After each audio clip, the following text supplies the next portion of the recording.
Good morning student. আজকে আমরা প্রিপোজিশনের ব্যবহার শিখব। Use of in. এখন আমরা প্রিপোজিশনের ইনের ব্যবহার শিখব।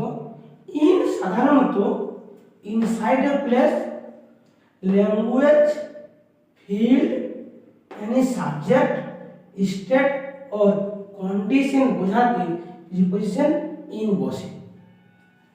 যেমন mother is in the temple. এই বাক্যটিতে মা কোথায় রয়েছে? মন্দিরের ভিতরে রয়েছে, তাই এখানে প্রিপোজিশন ইন বসেছে।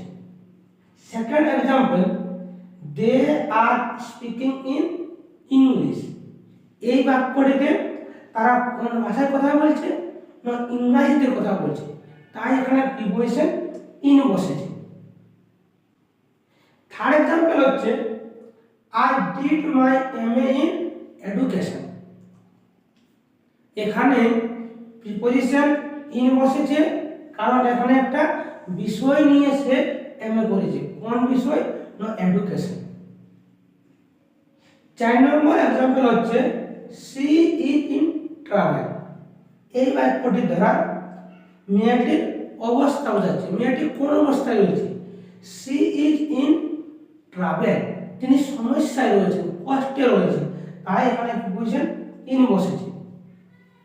5 নম্বর এক্সাম্পল হচ্ছে she is interested in science. এখানে মেয়েটি কোন ফিল্ডে আনন্দিত বা ইন্টারেস্টেড? না, সায়েন্স, বিজ্ঞানে সে বেশি ইন্টারেস্টেড, তাই এখানে প্রিপোজিশন ইন বসেছে। আশা করি সবাই বুঝতে পেরেছে।